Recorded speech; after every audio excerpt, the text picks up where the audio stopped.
돈도 없으면서 뭘 바라세요? 어머님은 저희 친정이랑 격이 안 맞아서 우리 애 교육에 독이 돼요. 며느리 유진이 손주 앞에서 시어머니를 향해 독설을 퍼부었습니다. 70세 김귀자 할머니는 평생 모은 전 재산으로 손주 교육비까지 대줬는데 말이죠. 할머니, 엄마가 왜 할머니한테 화내요? 하지만 며느리는 아이에게 속삭였습니다. 할머니는 가난하고 무식해서 부끄러운 사람이야. 과연 무슨 일이 있었을까요? 70세 할머니를 무시하던 며느리가 법정에서 무릎 꿇은 이유가 너무 소름 돋습니다. 이 이야기는 실제 사연을 기반으로 각색하여 제작되었습니다. 서울 변두리 작은 채소 가게에서 70세 김귀자 할머니는 오늘도 새벽 4시부터 하루를 시작했습니다.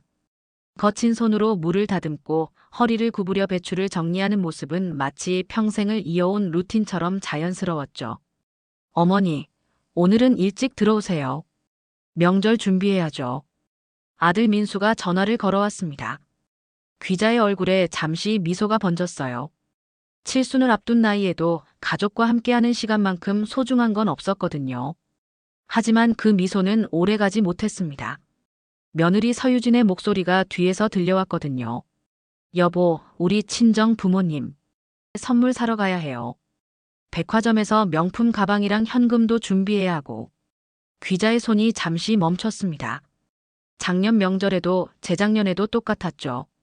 친정 부모에게는 항상 값비싼 선물과 넉넉한 용돈을 챙기면서 시어머니인 자신에게는 마트에서 산 과일 한 봉지가 전부였거든요. 그래, 알았어. 아들의 대답이 들렸습니다. 귀자는 깊은 한숨을 쉬었어요. 50년간 채소 장사로 아들을 키우고 대학까지 보내고 결혼 준비금까지 마련해 준 것이 무색할 정도였죠. 그날 저녁 귀자는 작은 거울 앞에 섰습니다. 주름이 깊게 패인 얼굴과 거칠어진 손을 바라보며 중얼거렸죠. 내가 뭘 잘못했을까? 평생 아들을 위해 살아온 자신이 왜 며느리에게는 이렇게 무시당해야 하는지 도무지 이해할 수 없었습니다. 남편이 일찍 세상을 떠난 후 홀로 아들을 키우며 단 한 번도 재혼을 생각해 본 적 없었거든요. 오직 아들의 행복만이 자신의 전부였는데 말이에요. 하지만 귀자는 몰랐습니다. 며느리 유진이 친구들에게 시어머니가 촌스럽고 가난해서 창피하다고 말하고 다닌다는 사실을요.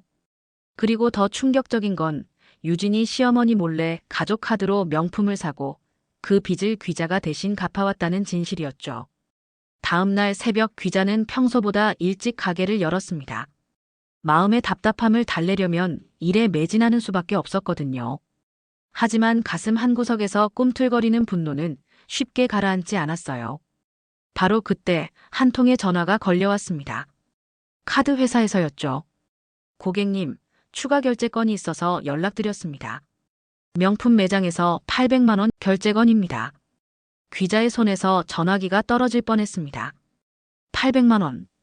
자신이 새벽부터 밤늦게까지 일해야 몇 달 만에 벌 수 있는 돈이었거든요. 뭔가 착오가 있으신 것 같아요. 제가 그런 곳에 갈 리가. 하지만 카드 회사 직원의 다음 말에 귀자는 말문이 막혔어요. 결제 자명이 서유진으로 되어 있습니다만. 그 순간 귀자의 눈에서 눈물이 쏟아졌습니다. 분노와 배신감이 한꺼번에 밀려왔거든요. 며느리가 자신의 카드로 몰래 명품을 사고 그 빚을 시어머니에게 떠넘기고 있었던 거죠. 귀자는 떨리는 손으로 그동안의 카드 명세서를 뒤져봤습니다. 놀랍게도 지난 3년간 며느리가 사용한 금액은 5천만 원을 넘어섰어요. 모두 귀자가 모르는 사이에 일어난 일이었죠. 이제는 더 이상 참을 수 없다. 평생 순종적으로 살아온 70세 할머니의 마음속에서 분노의 불꽃이 타오르기 시작했습니다. 하지만 며느리 유진은 몰랐습니다. 자신이 얼마나 큰 실수를 저질렀는지, 그리고 시어머니가 어떤 계획을 세우고 있는지를 말이에요. 명절 당일, 귀자는 새벽 5시부터 부엌에서 분주히 움직였습니다. 아들 가족이 오면 맛있는 음식을 대접하고 싶은 마음 하나로요. 손이 얼얼해질 때까지 물을 채 썰고 허리가 아픈 줄도 모르고 김치전을 부쳤습니다. 오전 11시 아들 민수와 며느리 유진, 그리고 8살 손주 지훈이가 도착했어요. 어머니, 안녕하세요. 민수가 인사했지만 며느리 유진은 현관에서부터 인상을 찌푸렸습니다. 여보, 여기 왜 이렇게 냄새가 나요? 아이가 숨쉬기 힘들어 하잖아요. 귀자가 정성껏 준비한 음식 냄새를 두고 하는 말이었죠. 지훈이는 할머니에게 달려와 안겼지만 유진은 재빨리 아이를 떼어냈습니다. 지훈아, 옷 더러워져. 할머니한테서 떨어져. 귀자의 가슴이 철렁 내려앉았어요. 하지만 이건 시작에 불과했습니다. 식사 시간이 되자 귀자는 정성껏 차린 밥상을 내놓았어요. 갓 지은 밥, 직접 담근 김치, 정성껏 끓인 미역국까지. 하지만 유진의 반응은 차갑기만 했죠. 어머니, 이거 언제 만드신 거예요? 냄새가 좀. 유진이 코를 막는 신용을 하며 말했습니다. 오늘 새벽부터 준비했는데. 귀자가 조심스럽게 대답했어요. 아, 그래요? 그런데 저희는 유기농만 먹어서요. 지훈이 건강 때문에. 이런 건 좀. 유진이 젓가락도 대지 않고 밀어냈습니다. 그때 유진의 핸드폰에서 카톡 알림음이 울렸어요. 친정어머니에게서 온 메시지였죠. 유진아, 오늘 저녁에 한우 먹으러 가자. 아빠가 예약해놨어. 유진은 즉시 답장을 보냈습니다. 네, 어머니. 지훈이도 데려갈게요. 한우 좋아해요. 같은 시간, 같은 명절인데도 친정과 시댁을 대하는 태도는 천지 차이였어요. 귀자는 이 모든 걸 지켜보며 가슴이 미어지는 듯 했습니다. 할머니, 이거 맛있어요. 지훈이가 김치전을 한 입 베어 물며 웃었어요. 하지만 유진은 재빨리 아이의 손에서 김치전을 빼앗았습니다. 지훈아, 이런 거 먹으면 안 돼. 기름기 너무 많아. 할머니가 건강에 안 좋은 음식만 해주시네. 귀자는 더 이상 참을 수 없었어요. 유진아, 내가 뭘 잘못했니? 왜 이렇게 구시나? 그러자 유진이 돌변했습니다. 이제까지 억지로 참아온 본심이 터져나온 거죠. 어머니, 솔직히 말씀드릴게요. 어머니 같은 분이 우리의 교육에 독이 돼요. 가난하고 무식한 생각만 가르치시잖아요. 지훈이가 친구들 앞에서 창피해해요. 순간 방 안이 조용해졌습니다. 민수는 당황한 표정으로 아무 말도 하지 못했고 지훈이는 엄마와 할머니를 번갈아 바라보며 눈물을 글썽였어요. 엄마, 할머니가 왜 우세요? 지훈이가 물었습니다. 유진은 아이에게 속삭이듯 말했어요. 할머니는 가난해서 부끄러운 사람이야. 우리 지훈이는 할머니 같은 사람이 되면 안 돼. 그 말을 들은 순간 귀자의 눈에서 눈물이 쏟아져 내렸습니다. 평생 아들을 위해 살아온 자신이 손주에게는 부끄러운 사람이라니요. 그만해. 민수가 뒤늦게 소리쳤지만 이미 엎질러진 물이었어요. 유진은 가방을 들더니 현관으로 향했습니다. 여보, 우리 친정 가요. 여기 있으면 지훈이 교육에 안 좋아요. 유진아, 그렇게 말하면 어떡해. 민수가 난처해했지만 아내 편을 들 용기는 없었어요. 어머니, 우리 먼저 가볼게요. 민수가 미안한 듯 고개를 숙였습니다. 할머니. 지훈이가 뒤를 돌아보며 손을 흔들었지만 유진이 재빨리 아이의 손을 잡아당겼죠. 현관문이 닫히자 집안은 정막에 휩싸였습니다. 귀자는 혼자 남겨진 밥상을 바라보며 오열했어요. 정성껏 준비한 음식들은 그대로 남아있었고 며느리의 독설만이 귀에 맴돌았죠. 가난해서 부끄러운 사람이라. 그날 밤 귀자는 잠을 이룰 수 없었습니다. 며느리의 말이 계속 머릿속을 맴돌았거든요. 정말 자신이 손주에게 부끄러운 존재일까요? 하지만 귀자는 아직 몰랐습니다. 며느리 유진이 자신의 카드로 또다시 명품을 구매하고 있다는 사실을, 그리고 그 빚이 고스란히 자신에게 떠넘겨질 것이라는 사실을요. 며느리의 배신은 이제 시작일 뿐이었습니다. 명절이 지난 후 일주일, 귀자는 여전히 며느리의 독설에서 헤어나오지 못했습니다. 새벽 4시에 일어나 가게를 열어도 마음은 무거웠고 손님들과 인사를 나누면서도 억지 웃음을 지을 뿐이었어요. 그런데 그날 오후 2시경 예상치 못한 전화가 걸려왔습니다. 안녕하세요, 어머니. 유진이에요. 며느리가 직접 전화를 한 건 몇 달 만이었죠. 귀자는 가슴이 두근거렸어요. 혹시 사과라도 하려는 걸까요? 어머니, 죄송해요. 지난번에 제가 너무했죠. 스트레스를 많이 받아서 그랬어요. 아니다, 괜찮다. 나도 이해한다. 귀자는 며느리의 사과에 마음이 조금 풀렸어요. 그런데 어머니, 부탁이 하나 있어요. 지훈이 학원비가 좀 급해서 혹시 300만 원 정도 빌려주실 수 있을까요? 다음 달에 꼭 갚을게요. 귀자는 잠시 망설였어요. 하지만 손주를 위한 일이라니 거절할 수 없었죠. 알았다. 내일 통장으로 보내줄게. 정말 고마워요, 어머니. 사랑해요. 유진의 목소리는 한순간에 달콤해졌습니다. 하지만 전화를 끊자마자 유진은 친구에게 바로 전화를 걸었어요. 언니 성공했어. 시어머니한테서 또 돈 뽑아냈다고. 이번엔 300만 원. 너 정말 천재다. 그 돈으로 뭐 할 거야? 당연히 명품 가방이지. 어제 본 샤넬 백 사려고. 시어머니는 손주 학원비라고 하면 무조건 준다니까. 귀자는 이런 대화가 오가고 있다는 걸 꿈에도 몰랐어요. 오히려 며느리가 사과했다는 사실에 마음을 놓고 있었죠. 다음 날 약속대로 300만 원을 송금한 귀자는 며느리에게 메시지를 보냈습니다. 유진아, 돈 보냈다. 지훈이 공부 열심히 하라고 전해줘. 하지만 유진의 답장은 건조하기만 했어요. 네, 감사합니다. 그로부터 사흘 후 귀자는 우연히 충격적인 장면을 목격하게 됩니다. 지훈이 다니는 학원 앞을 지나가다가 봤는데 유진이 명품 가방을 들고 다른 학부모들과 이야기하고 있었거든요. 이 가방 예쁘죠? 남편이 선물해줬어요. 300만 원짜리인데 역시 남편이 능력이 있어야 해요. 다른 학부모들은 부러운 눈길로 가방을 바라봤습니다. 정말 예쁘네요. 우리 남편은 언제 이런 걸 사줄까? 아, 그리고 시어머니도 우리를 정말 아껴주세요. 맨날 용돈도 주시고 지훈이 교육에 아낌없이 투자해 주시거든요. 귀자는 숨이 막혔습니다. 며느리가 자신에게서 받은 돈으로 명품을 사고 그것도 모자라 거짓말까지 하고 있었던 거죠. 남편이 선물했다는 거짓말, 시어머니가 아껴준다는 거짓말까지. 그날 저녁 귀자는 아들에게 전화를 걸었어요. 민수야, 지훈이 학원비 얼마나 나오니? 학원비요? 한 달에 60만 원 정도요. 왜요, 어머니? 60만 원? 귀자는 당황했어요. 그럼 유진이가 왜 300만 원이 급하다고? 어머니, 무슨 말씀이세요? 귀자는 며느리에게 돈을 빌려준 사실을 털어놓았어요. 민수는 한동안 말이 없었죠. 어머니, 저희 지금 학원비 부족하지 않아요. 그리고 유진이가 며칠 전에 명품 가방을 새로 샀더라고요. 그 순간 귀자는 모든 퍼즐이 맞춰지는 것을 느꼈어요. 며느리의 거짓 사과, 학원비 핑계, 그리고 명품 가방까지. 그 아이가 나를 완전히 속였구나.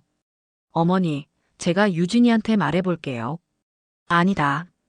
괜찮다. 귀자는 쓸쓸하게 말했어요. 하지만 속으로는 분노가 끓어오르고 있었습니다. 며느리의 배신이 단순한 실수가 아니라 계획적인 사기였다는 것을 깨달았거든요.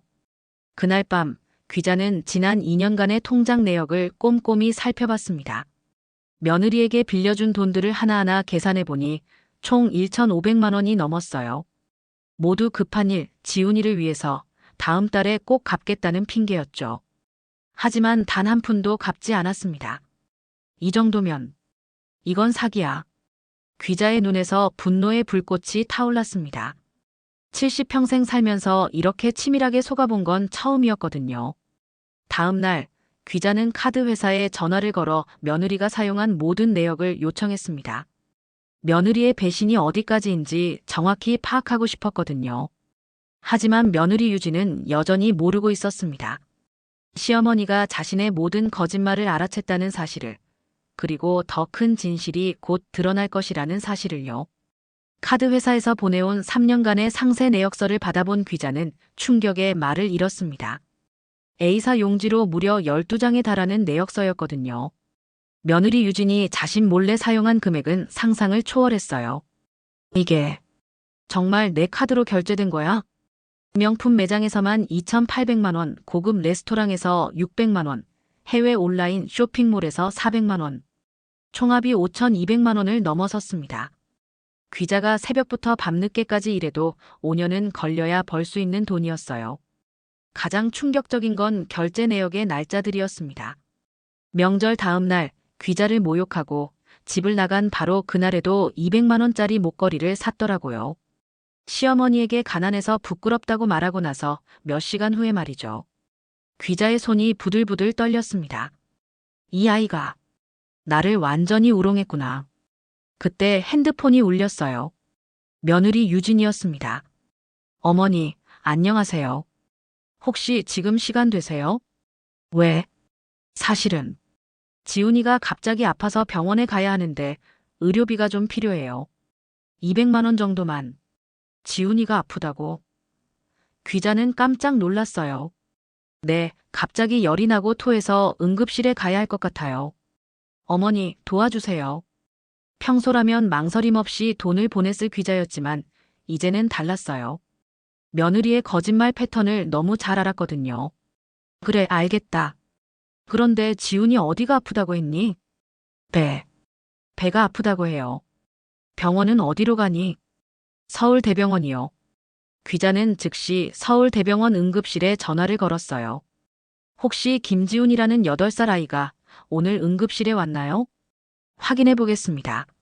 아니요. 해당 이름으로는 접수된 환자가 없습니다. 귀자의 분노가 폭발했습니다. 손주의 건강까지 거짓말 도구로 사용하다니요.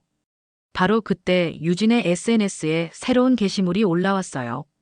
친구가 캡처해서 보내준 건데 유진이 고급 카페에서 친구들과 웃으며 찍은 사진이었습니다. 게시 시간은 불과 10분 전이었죠. 친구들과 행복한 티타임 오늘도 좋은 하루. 지훈이가 아프다더니. 이게 뭐야? 귀자는 당장 아들에게 전화를 걸었어요. 민수야, 지훈이 지금 어디 있니? 지훈이요? 학교 갔는데요. 아침에 멀쩡했는데 왜요? 유진이가 지훈이 아프다고 병원비 달라고 했는데. 뭐라고요? 지훈이는 멀쩡해요. 제가 직접 학교까지 데려다 줬거든요. 그 순간 귀자는 모든 걸 깨달았어요. 며느리가 손주까지 이용해서 자신을 속이고 있었다는 걸 말이죠. 오후 5시, 귀자는 직접 유진을 만나러 갔습니다. 유진이 자주 가는 고급 카페였어요. 과연 유진은 친구들과 즐겁게 수다를 떨고 있었죠. 유진아. 유진은 귀자를 보자 순간적으로 당황했지만 금세 태연한 척했어요. 어머니, 여기 웬일이세요? 지훈이는 괜찮니? 네. 아, 지훈이요. 많이 좋아졌어요. 약 먹고 나서. 그럼 병원비는 왜 필요하다고 했니? 유진의 얼굴이 굳어졌어요. 그게 추가 검사비가. 유진아. 귀자가 카드 명세서를 꺼냈습니다. 이게 뭐니? 유진의 얼굴이 하얗게 질렸어요. 3년간의 비밀스러운 사용 내역이 모두 적혀 있었거든요.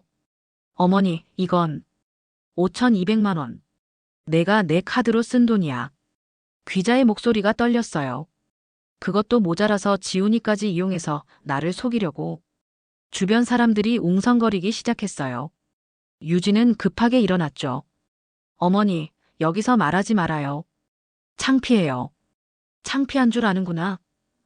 귀자의 눈에 눈물이 맺혔어요. 나는 얼마나 창피했겠니? 내가 나를 가난하고 부끄러운 사람이라고 할 때 말이야. 카페 안이 조용해졌습니다. 모든 사람들이 이 모녀의 대화를 주목하고 있었어요. 어머니, 제가 설명해 드릴게요. 집에 가서. 아니다. 귀자가 단호히 말했어요. 이제 더 이상 속지 않겠다. 이 모든 걸 다 갚아라. 유진은 당황하며 변명했어요. 어머니, 저도 힘들어서 그랬어요. 육아 스트레스에 경제적 부담까지. 잠깐만 빌린 거예요. 3년간 5천만 원을 잠깐 빌렸다고. 귀자의 목소리가 높아졌어요. 그것도 거짓말로 속여서. 유진의 친구들도 충격을 받은 표정이었어요. 평소 유진이 시어머니 흉을 보며 시골 촌부라고 무시했던 그 어르신이 이렇게 많은 돈을 대주고 있었다는 걸 처음 알았거든요. 유진아, 너는 정말. 친구 중 한 명이 말문이 막혔어요. 유진은 더 이상 변명할 수 없다는 걸 깨달았어요. 결국 본색을 드러냈죠. 그래요, 좋아요. 어머니가 그렇게 나오시려면 저도 할 말 있어요. 어머니 같은 촌스러운 분 때문에 제가 얼마나 창피한지 아세요? 친구들 앞에서 떳떳하게 다니려면 어쩔 수 없잖아요. 순간 카페 안이 술렁였어요. 주변 사람들이 유진을 비난하는 눈빛으로 바라봤죠. 귀자는 더 이상 할 말이 없었어요. 며느리의 진짜 속마음을 들었으니까요. 알겠다. 이제 법으로 해결하겠다. 귀자가 자리를 떠나려는 순간 유진이 소리쳤어요. 법? 어머니가 뭘 할 수 있다고요? 증거도 없으면서. 귀자는 돌아서며 차갑게 말했어요. 증거? 내가 준 증거가 수두룩하다. 하지만 유진은 여전히 자신이 얼마나 큰 실수를 저질렀는지 몰랐습니다. 곧 더 큰 진실이 밝혀질 것이라는 걸 말이에요. 카페에서 돌아온 귀자는 밤새 잠을 이룰 수 없었습니다. 며느리의 마지막 말이 계속 귓가에 맴돌았거든요. 어머니가 뭘 할 수 있다고요? 70평생 살면서 이렇게 무시당해 본 건 처음이었어요. 새벽 5시, 귀자는 결심을 굳혔습니다. 더 이상 당하고만 있을 수는 없다고요. 내가 뭘 할 수 있는지 똑똑히 보여주마. 그날 아침, 귀자는 시내 유명 법무법인을 찾아갔습니다. 김영호 변호사는 30년 경력의 베테랑이었죠. 어르신 말씀해보세요. 무슨 일이신지요? 귀자는 떨리는 손으로 준비해온 서류들을 꺼냈어요. 카드 명세서, 은행 거래 내역, 며느리와 나눈 문자 메시지까지 모든 증거를 정리해왔거든요. 변호사님, 이 돈들을 다 돌려받을 수 있을까요? 김 변호사는 서류를 꼼꼼히 살펴봤어요. 점점 심각한 표정이 되었죠. 어르신, 이건 단순한 가족 내 금전 문제가 아닙니다. 사기죄와 횡령죄에 해당할 수 있어요. 사기죄요? 네, 보세요. 여기 문자 내역을 보면 지훈이 학원비, 응급의료비, 생활비 급함 이런 식으로 거짓 사유를 댔잖아요. 그리고 카드를 무단으로 사용한 것도 횡령에 해당합니다. 귀자는 가슴이 두근거렸어요. 그럼 정말로 법적 조치가 가능한 거예요? 물론입니다. 증거도 충분하고요. 다만 한 가지 걱정되는 건 김 변호사가 잠시 망설였어요. 가족관계가 완전히 파탄날 수 있습니다. 이미 파탄났어요. 귀자의 목소리가 단단했어요. 며느리가 제 손주한테 저를 부끄러운 사람이라고 가르치는데 더 이상 가족이라고 할 수 있겠어요? 김 변호사는 고개를 끄덕였어요. 알겠습니다. 그럼 민사와 형사 동시에 진행하겠습니다. 손해배상과 함께 형사 고발도 접수하죠. 그날 오후 귀자는 또 다른 중요한 일을 해야 했어요. 사실 확인이었죠. 며느리의 거짓말이 어디까지인지 정확히 파악하고 싶었거든요. 먼저 지훈이 학원에 직접 전화를 걸었어요. 안녕하세요. 김지훈 학부모인데요. 학원비 납부 현황을 확인하고 싶어서요. 김지훈 학생이요? 잠시만요. 학원비는 항상 정기적으로 잘 납부되고 있습니다. 연체된 적도 없고요. 역시나였어요. 며느리가 학원비 핑계로 받은 돈은 모두 자신을 위해 쓴 거였죠. 다음으로는 며느리가 자주 가는 명품 매장에 전화했어요. 혹시 서유진 고객님 구매 내역을 확인할 수 있을까요? 카드 분실 신고 때문에요. 서유진 고객님이시군요. VIP 고객이시라 기억해요. 지난달에도 샤넬 가방 구매하시고. 귀자는 더 이상 들을 필요가 없었어요. 모든 게 명확했거든요. 그날 저녁 아들 민수가 급하게 찾아왔어요. 어머니, 유진이가 어머니께서 법무법인에 다녀오셨다고 하던데. 정말이에요? 그래, 정말이다. 민수의 얼굴이 하얗게 질렸어요. 어머니, 가족끼리 법정까지 가실 건 아니잖아요. 제가 유진이한테 잘 말해볼게요. 민수야. 귀자가 아들을 바라봤어요. 너는 언제까지 눈 감고 있을 거니? 네. 내 아내가 3년 동안 나한테서 5천만 원을 훔쳤다. 그것도 거짓말로 속여서 말이야. 너는 그것도 몰랐니? 민수는 아무 말도 못했어요. 사실 아내의 씀씀이가 이상하다는 걸 느끼고는 있었지만 확인할 용기가 없었거든요. 어머니. 그리고 내 아내는 지훈이한테 할머니가 부끄러운 사람이라고 가르치고 있어. 그래도 가족이라고 할 수 있겠니? 민수는 고개를 숙였어요. 더 이상 변명할 여지가 없었죠. 제가 유진이를 제대로 못 봤습니다. 이제 알았으면 됐다. 귀자가 단호하게 말했어요. 내일 유진이에게 마지막 기회를 주겠다. 진심으로 사과하고 돈을 갚겠다고 하면 법적 조치를 취소할 수도 있어. 정말이에요? 하지만 조건이 있다. 지금까지의 거짓말을 모두 인정하고 지훈이한테 할머니에 대해 잘못 말한 것도 사과해야 해. 민수는 희망의 빛을 봤어요. 제가 유진이를 설득해 볼게요. 어머니 감사합니다. 하지만 귀자는 이미 알고 있었어요. 며느리가 쉽게 굴복하지 않을 거라는 걸 말이죠. 3년간 교묘하게 자신을 속여온 사람이 하루아침에 바뀔 리 없었거든요. 다음 날 오전 10시, 드디어 운명의 만남이 시작되었습니다. 귀자, 민수, 그리고 며느리 유진이 한자리에 모인 거죠. 유진은 여전히 자신 있는 표정이었어요. 어머니, 어제 민수가 말하더라고요. 저한테 사과 기회를 주신다고요? 그래. 하지만 조건이 있다고 했지. 유진의 표정이 순간적으로 변했어요. 조건이요? 제가 뭘 잘못했다고 조건을 달아요? 그 말을 들은 순간 귀자는 마지막 희망마저 포기했어요. 하지만 며느리는 아직 몰랐습니다. 자신이 곧 어떤 충격적인 현실에 직면하게 될지를요. 조건이요? 제가 뭘 잘못했다고 조건을 달아요? 며느리 유진의 뻔뻔한 말에 귀자의 마지막 인내심이 무너졌습니다. 70평생 살면서 이런 뻔뻔함은 처음 봤거든요. 유진아, 너 정말 모르겠니? 귀자의 목소리가 떨렸어요. 3년 동안 5천만 원을 훔쳐놓고도 훔쳤다고요? 유진이 버럭 소리쳤어요. 가족끼리 돈 빌리는 게 훔치는 거예요? 어머니가 너무 하시는 거 아니에요? 빌렸다고. 귀자가 가방에서 서류 뭉치를 꺼냈어요. 그럼 이걸 보고도 그런 말 할 수 있겠니? 탁자 위에 펼쳐진 건 지난 3년간의 모든 증거들이었어요. 카드 사용 내역, 은행 거래 명세서, 문자 메시지 캡처, 그리고 며느리가 SNS에 올린 명품 자랑 게시물까지. 유진의 얼굴이 순간적으로 굳어졌어요. 이게 뭐예요? 내가 내 카드로 산 명품들이야. 귀자가 하나하나 짚어가며 말했어요. 샤넬 가방 380만 원, 에르메스 스카프 150만 원, 구찌 신발 200만 원. 그리고 이건 뭐니? 귀자가 휴대폰을 들어보였어요. 유진이 친구들에게 보낸 카톡 메시지였죠. 시어머니한테서 또 돈 뽑아냈다. 손주 핑계대면 무조건 준다니까. 이게 내가 한 말이야. 민수는 충격에 말을 잃었어요. 아내의 진짜 모습을 처음 보는 거였거든요. 유진아, 너 정말 그런 말을 했어? 유진은 당황하며 변명했어요. 그건 친구들이 물어봐서 농담으로 한 말이고. 농담. 귀자의 눈에서 분노의 불꽃이 튀었어요. 내 평생 모은 돈을 훔쳐가면서 농담이라고. 그때 귀자가 마지막 카드를 꺼냈어요. 며느리가 전혀 예상하지 못한 녹음 파일이었죠. 이것도 들어봐. 핸드폰에서 유진의 목소리가 흘러나왔어요. 지난주 카페에서 친구들과 나눈 대화였죠. 시어머니, 완전 촌스러운 할머니야. 돈만 많이 가지고 있어서 이용하는 거지. 지훈이한테도 할머니 창피하다고 가르치고 있어.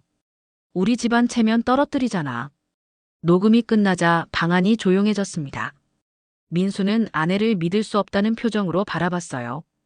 유진아, 너 정말 그런 마음이었어?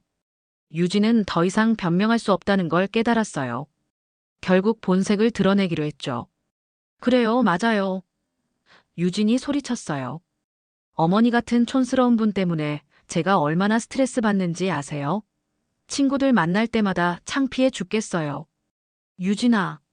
민수가 제지했지만 유진은 멈추지 않았어요. 그리고 뭐 어때서요? 어차피 어머니 돈 나중에 우리가 물려받을 건데 미리 쓰는 게 뭐가 잘못이에요? 어머니는 어차피 쓸 데도 없으시잖아요. 그 말을 들은 순간 귀자의 몸이 부들부들 떨렸어요. 평생 아들을 위해 모은 돈을 며느리가 이런 식으로 생각하고 있었다니요. 나중에 물려받을 돈이라고. 네, 맞아요. 솔직히 말하면 그거잖아요. 어머니 돈 결국 우리 거 될 텐데 왜 지금 못 쓰게 해요? 민수는 더 이상 참을 수 없었어요. 유진아, 정신 좀 차려. 어떻게 그런 말을 할 수 있어? 왜? 틀린 말했어? 유진이 되레 당당했어요. 어머니, 어차피 아들한테 물려줄 거 아니에요? 그럼 며느리인 제가 미리 쓰는 게 뭐가 잘못이에요? 그때였습니다.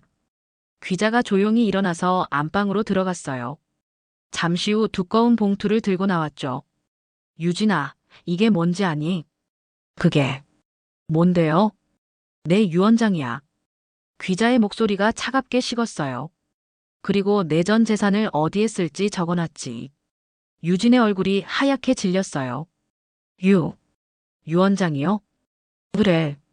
원래는 내 모든 재산을 민수에게 물려주려고 했어.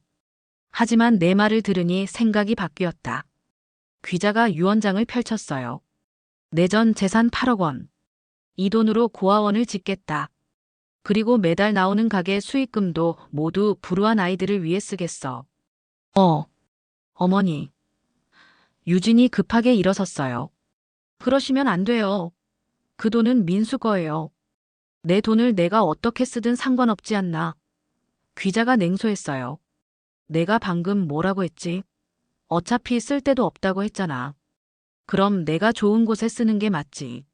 민수도 충격을 받았어요. 어머니, 그러지 마세요. 제가 유진이를 잘 타일러 볼게요. 민수야, 이미 늦었다. 귀자가 고개를 저었어요. 이 사람 본성을 봤는데 어떻게 믿어? 유진은 패닉 상태가 됐어요. 8억 원이 자신 앞에서 사라지는 거였거든요. 어머니, 제발요. 제가 잘못했어요. 진짜 잘못했어요. 유진이 귀자 앞에 무릎을 꿇었어요. 다시는 안 그럴게요. 하지만 귀자는 차갑게 고개를 저었어요. 이미 늦었다. 그리고 귀자가 또 다른 서류를 꺼냈어요. 이건 법원에 제출할 고소장이야. 사기죄와 횡령죄로 널 고발하겠다. 유진의 온몸이 떨렸어요. 고소장이요? 5천만 원을 다 갚고 정신적 피해까지 배상받겠어. 그리고 내가 내 손주한테 한 말들도 모두 법정에서 증언하겠다. 유진은 완전히 무너졌어요. 무릎을 꿇고 울부짖었지만 귀자의 마음은 이미 돌이킬 수 없을 만큼 단단해졌습니다. 어머니, 정말 제발요. 저 감옥 가면 지훈이는 어떡해요? 그건 내가 생각했어야지. 귀자가 마지막으로 말했어요. 내 손주한테 할머니가 부끄러운 사람이라고 가르칠 때 말이야. 하지만 이건 시작일 뿐이었습니다. 며느리 유진에게는 더 큰 충격이 기다리고 있었거든요. 한 달 후 서울중앙지방법원에는 예상치 못한 관심이 집중되었습니다. 70세 시어머니가 며느리를 고소한 사건이 언론의 주목을 받게 된 거예요. 특히 고소 금액이 5천만 원이 넘고 3년간의 체계적인 사기 행각이 드러나면서 세간의 이목을 끌었죠. 할머니 vs 며느리, 충격적인 가족 갈등 법정 공개. 70세 할머니를 3년간 속인 며느리의 정체. 연일 터져나오는 기사들을 본 유진은 집에서 나오지도 못했어요. 동네 사람들의 시선이 따가웠거든요. 재판 당일, 귀자는 검은 한복을 차려입고 법정에 섰습니다. 반면 유진은 초췌한 모습으로 변호사와 함께 피고석에 앉았어요. 지금부터 김귀자 대 서유진 사기 및 횡령 사건 심리를 시작하겠습니다. 판사의 엄숙한 목소리가 법정에 울렸어요. 먼저 귀자 측 변호사가 증거를 제시했습니다.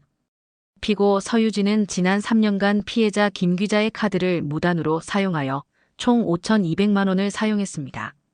그 과정에서 손자 교육비, 응급의료비 등 거짓 사유를 댔고 증거들이 하나씩 공개될 때마다 방청석에서는 탄식이 터져나왔어요. 특히 충격적이었던 건 유진이 친구들에게 보낸 메시지였습니다. 시어머니한테서 또 돈 뽑아냈다. 촌스러운 할머니라서 이용하기 쉽다. 이런 내용의 메시지들이 수십 개나 발견됐습니다.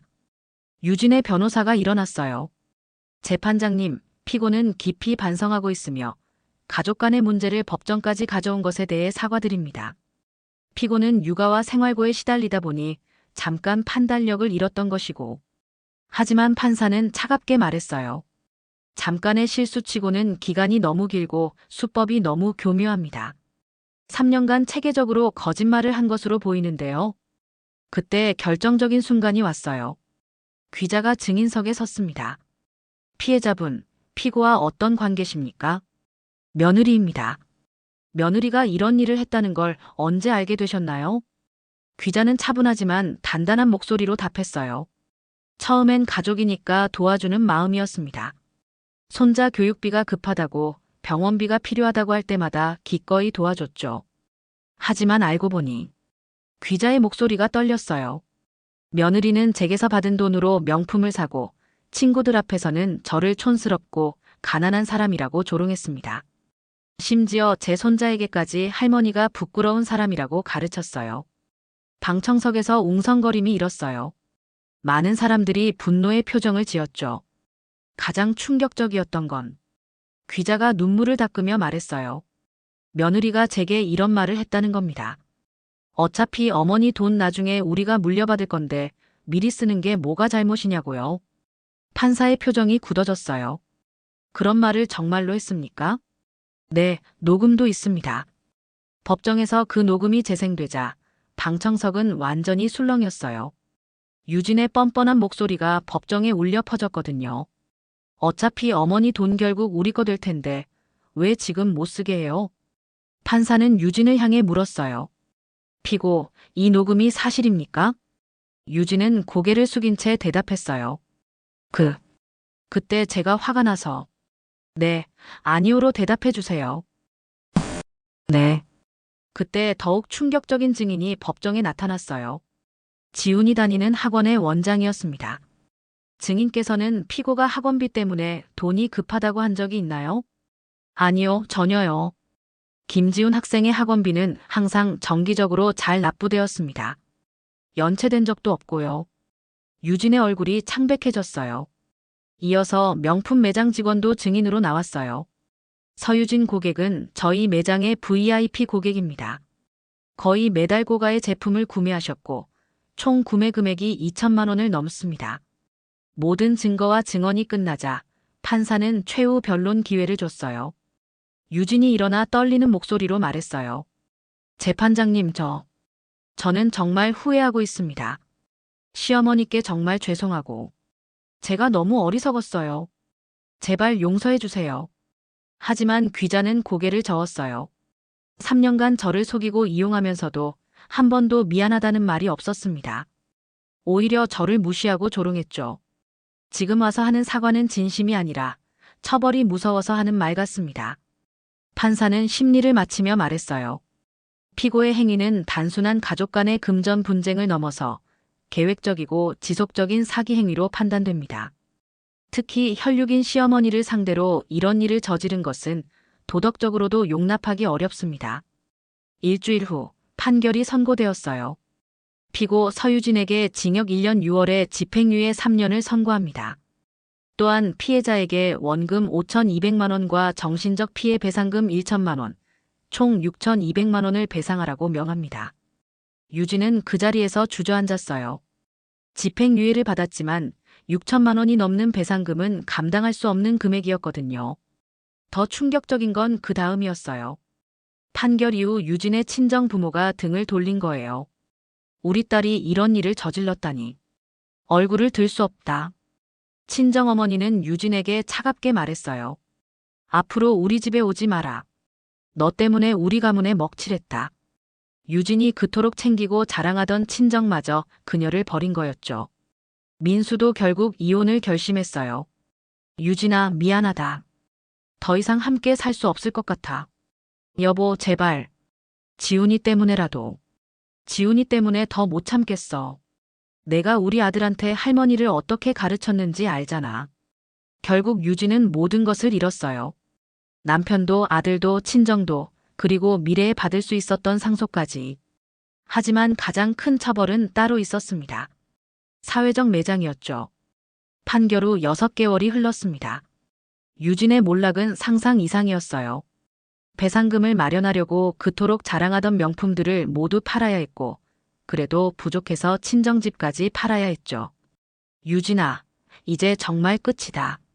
친정아버지가 마지막 통보를 했어요. 집 한 돈으로 배상금 갚고 앞으로는 내 혼자 살아라. 유진은 원룸으로 이사를 가야 했어요. 그토록 무시하던 가난한 사람들의 집으로 말이죠. 한편 귀자는 배상받은 돈으로 정말로 뜻깊은 일을 시작했습니다. 지역 내 저소득층 아이들을 위한 무료 급식소를 열었거든요. 할머니, 오늘 반찬 정말 맛있어요. 할머니 덕분에 따뜻한 밥 먹을 수 있어요. 아이들의 해맑은 웃음소리가 급식소에 가득했어요. 귀자는 비로소 진정한 보람을 느꼈죠. 이게 진짜 돈 쓰는 방법이구나. 어느 날 급식소에 예상치 못한 방문자가 찾아왔어요. 손자 지훈이었습니다. 민수가 아이를 데리고 온 거였죠. 할머니. 지훈이 조심스럽게 다가왔어요. 지훈아. 귀자의 얼굴에 환한 미소가 번졌어요. 할머니 미안해요. 엄마가 할머니 나쁜 사람이라고 해서. 제가 잘못 생각했어요. 지훈이는 울먹이며 할머니 품에 안겼어요. 괜찮다 우리 지훈이. 이제 할머니가 어떤 사람인지 알게 됐지. 민수도 깊게 고개를 숙였어요. 어머니, 정말 죄송합니다. 제가 아내를 제대로 못 봤어요. 그리고 어머니가 하시는 일 정말 자랑스럽습니다. 귀자는 아들을 따뜻하게 바라봤어요. 민수야, 내가 잘못한 건 아니다. 다만 앞으로는 돈의 진정한 가치가 뭔지 지훈이한테 제대로 가르쳐줘라. 네, 어머니. 그날 이후 지훈이는 매주 급식소를 찾아와 할머니를 도왔어요. 가난한 친구들과 함께 밥을 먹으며 진정한 나눔의 의미를 배워갔죠. 할머니, 저도 나중에 할머니처럼 도움이 필요한 사람들 도와줄 거예요. 그래, 우리 지훈이가 진짜 멋진 사람이 되는구나. 한편 유진의 근황은 처참했어요. 명품 매장 직원으로 일하던 그녀는 자신의 과거가 알려지면서 해고당했어요. 이제는 편의점 야간 알바로 생계를 유지하고 있었죠. 어느 추운 겨울밤 편의점에서 일하던 유진은 TV 뉴스를 보게 되었어요. 70세 김 기자 할머니가 운영하는 무료 급식소가 지역사회에 큰 감동을 주고 있습니다.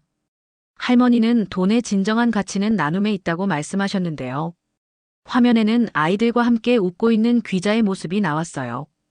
그 옆에서 지훈이도 즐겁게 급식 봉사를 하고 있었죠. 유진은 눈물이 쏟아졌어요. 자신이 촌스럽고 가난하다고 무시했던 시어머니가 지역사회에 존경받는 인물이 되어 있었거든요. 반면 자신은 내가 정말 바보였구나. 그때부터 유진은 조금씩 변하기 시작했어요. 편의점에서 일하면서도 손님들에게 친절하게 대했고 어려운 사람들을 보면 작은 도움이라도 주려고 노력했죠. 6개월 후 유진은 용기를 내어 급식소를 찾아갔어요. 귀자에게 진심으로 사과하기 위해서였죠. 어머니. 귀자는 유진을 보자 잠시 놀랐지만 곧 평상심을 되찾았어요. 왜 왔니? 죄송합니다. 유진이 깊게 고개를 숙였어요. 정말 죄송합니다. 제가 너무 잘못했어요. 이제 와서 사과한다고 달라질 게 있을까? 아니요. 달라질 건 없어요. 하지만 유진이 눈물을 닦으며 말했어요. 제가 어머니께 얼마나 큰 상처를 드렸는지, 그리고 어머니가 얼마나 훌륭한 분인지 이제야 깨달았어요. 귀자는 한동안 유진을 바라봤어요. 그래, 이제야 깨달았구나. 어머니 저 앞으로 제대로 살아보려고 해요. 어머니처럼은 못하겠지만 최소한 다른 사람에게 상처 주지 않는 사람이 되고 싶어요. 귀자는 작은 한숨을 쉬었어요. 유진아, 내가 진심으로 반성한다면 지훈이를 위해서라도 새로운 시작을 해봐라. 하지만 절대 잊지 마라. 돈으로 살 수 없는 게 있다는 걸. 네. 감사합니다. 그날 이후로도 유진은 가끔 급식소 앞을 지나갔지만 들어가지는 않았어요. 자신이 저지른 일의 무게를 알고 있었거든요. 1년 후 귀자의 급식소는 더욱 큰 규모로 확장되었어요. 지역 주민들과 기업들의 후원이 이어졌거든요. 할머니, 이제 정말 지역의 자랑이세요. 아니다. 진짜 자랑은 이 아이들이야. 귀자가 급식을 받는 아이들을 바라보며 미소 지었어요. 이 아이들이 커서 또 다른 누군가를 도울 수 있다면 그때 비로소 제대로 된 거지. 지훈이도 이제 중학생이 되어 더욱 적극적으로 봉사활동에 참여했어요. 할머니, 전 정말 행복해요. 친구들도 할머니를 너무 좋아해요. 그래, 지훈아. 너는 정말 자랑스러운 손자야. 어느 여름날, 귀자는 급식소 마당에서 아이들과 함께 시간을 보내고 있었어요. 그때 멀리서 유진이 지나가는 모습이 보였죠. 예전과는 많이 달라진 수수한 옷차림의 유진이었어요. 귀자는 마음속으로 중얼거렸어요. 사람은 정말 변할 수 있을까? 하지만 답은 중요하지 않았어요. 귀자에게는 이미 새로운 가족들이 생겼거든요. 매일 찾아오는 아이들, 진심으로 고마워하는 지역 주민들, 그리고 무엇보다 자랑스러운 손자 지훈이까지. 그날 저녁, 귀자는 일기를 썼어요. 오늘도 좋은 하루였다. 돈의 진정한 가치를 깨달은 지 2년이 지났다. 명품 가방 하나 값으로 수백 명의 아이들이 따뜻한 밥을 먹을 수 있다는 걸 알게 되었다. 며느리는 나를 가난하고 부끄러운 사람이라고 했지만 진짜 부끄러운 건 마음이 가난한 것이었구나. 이제야 진정한 부자가 된 기분이다. 창밖으로는 따뜻한 가을 햇살이 스며들었고 멀리서 아이들의 웃음소리가 들려왔어요. 귀자는 평생 처음으로 진정한 평안을 느꼈습니다. 오늘 이야기 어떠셨나요? 이야기가 재밌으셨다면 구독과 좋아요 한 번씩 눌러주세요. 내일도 다락방 라디오를 찾아주세요. 감사합니다.